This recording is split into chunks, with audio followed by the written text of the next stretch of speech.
Oke, assalamualaikum warahmatullahi wabarakatuh. Balik lagi di channel Warung Bingkai. Yeay, kali ini kita mau menjawab pertanyaan teman-teman yang sering banget nanyain, Bang punya tinta LLK nggak bang? Bang punya tinta LLK nggak bang? Bang punya tinta VLM nggak bang? Seperti itu ya. Jadi memang nggak tahu, memang rata-rata kita kalau misalkan lagi banyak ya banyak, kadang lagi susah, makanya kita harus pinter-pinter kita dalam stok. Karena memang kita beli putus gitu ya, ngambil dulu baru bayar. Jadi memang kita harus benar-benar mengatur keuangannya ya. Terlebih buat kayak kita pelaku usaha mikro seperti ini yang benar-benar harus bisa mengatur modal untuk kita stok, kita pakai gitu ya. Jadi video ini nggak berlaku buat orang yang modalnya banyak gitu. Jadi kalau modalnya banyak, saat tintanya banyak ya beli aja stok gitu. Nanti kalau memang tintanya nggak ada, kita masih tetap bisa produksi gitu. Nah, kalau yang kita pakai di Warung Bingkai, jadi kita stok tinta harus ada satu di rak saat masuk satu. Jadi kalau saat masuk satu tinta, kita harus langsung order lagi gitu. Atau sebelum masuk udah tinggal sedikit kita order walaupun di rak kita ada gitu. Nah, kalau misalkan di rak kita nggak ada, kita harus cepet-cepet tuh cari kemana aja dah tuh, ke vendor-vendor lain, ke online. Jangan sampai nunggu kita habis dulu karena repot. Walaupun cuma tinta satu yang habis, kita nggak bisa nyetak.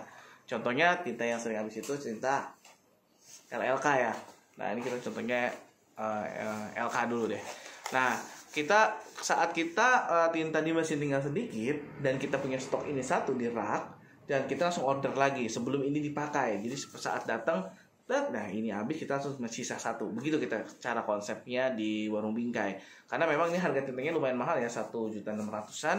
Jadi kalau kita stok 1 set gitu, nah, kan ada 9 tinta atau 8 tinta ya, MK nggak kepake. Nah, itu kan lumayan ya, hampir 15 juta kita harus skip modal di tinta aja gitu. Sedangkan mungkin itu bisa kita pakai untuk yang lain, untuk putaran yang lain gitu. Tidak berlaku buat orang yang modalnya ada ya. Jadi gitu ya.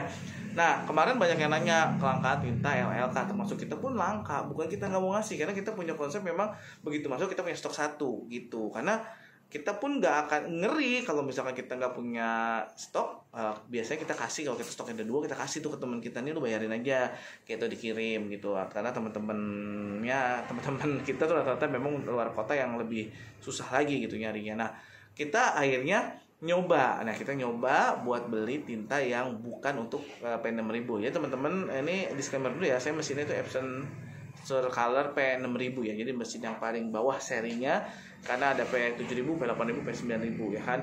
Nah, itu tintanya masih sama. Nah, kita kemarin jajal nanyain ke teknisi, bisa nggak untuk pakai tinta yang seri di atasnya, karena kayaknya sama sih tipenya, cuman beda kapasitasnya aja. Nah, kita akhirnya cobain beli untuk tinta LLK-nya. LLK kita beli tuh. Kita beli untuk yang 700 mili, karena yang normalnya itu dia 350 mili tuh. Jadi bedanya ya. Nah, bedanya kalau secara mesin kayaknya sih muat, tapi kita belum coba jajal ketahanannya.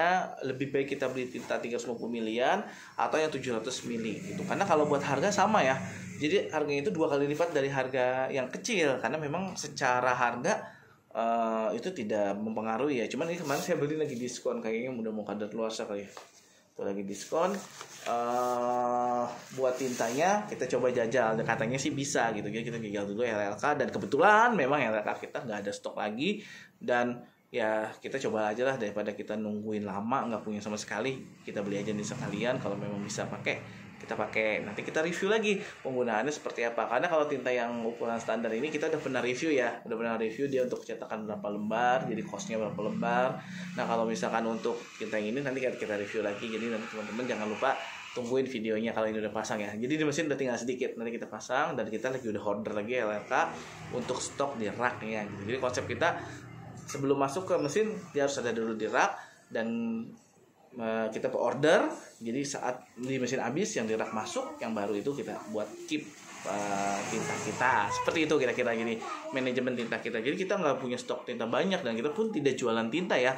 karena memang di distributor juga kalau lagi susah ya susah semua biasanya, nggak beda, jadi semuanya sama. Kalau lagi susah ya semua distributor rata-rata susah.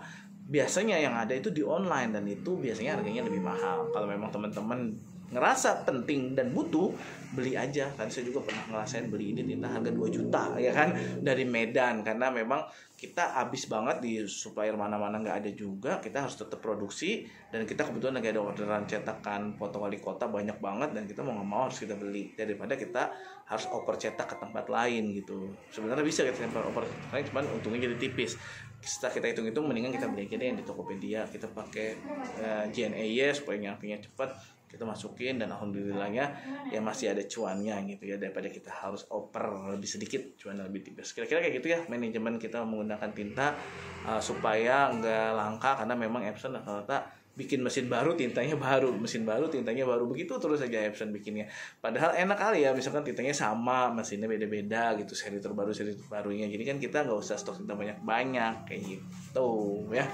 Ya mungkin itu strateginya Epson, kita nggak tahu. Pokoknya mudah-mudahan kita semua dilancarkan, disukseskan usahanya, dan lancar semuanya, dan kita bisa saling sharing juga, karena ini memang saya niatnya sharing, tidak menggurui, dan apa ya, senang aja gitu ya kita berbagi seperti hari ini, dan ternyata ada juga yang mendengarkan, dan ada juga yang tercerahkan dari video-video kita di Warung Bingkai. Karena memang pada dasarnya kita bikin video ini untuk tim kita sendiri, pada dasarnya seperti itu ya. Jadi lama-lama kita ada apa review, kita ngobrol lah di depan kamera, dan ternyata banyak yang nonton juga, alhamdulillah. Terima kasih buat teman-teman semuanya yang udah support channel kita sampai sejauh ini, dan mudah-mudahan kita selalu konsisten walaupun nggak konsisten. Jadi akan upload terus permasalahan percetakan ya. Memang kalau ada problem kita selalu bikin video ya, tujuannya edukasi nanti untuk tim kita kalau menangani paper jam, menangani alarm mesin itu begitu teratasi, kita bikin videonya. Biasanya mau pakai handphone, mau pakai kamera DSLR, pokoknya kita bikin dulu aja dan kita upload aja dulu gitu ya kan. Dan ternyata orang di luar sana juga ternyata butuh juga video ini. Terima kasih semuanya, itu aja, semoga bermanfaat. Assalamualaikum warahmatullahi wabarakatuh.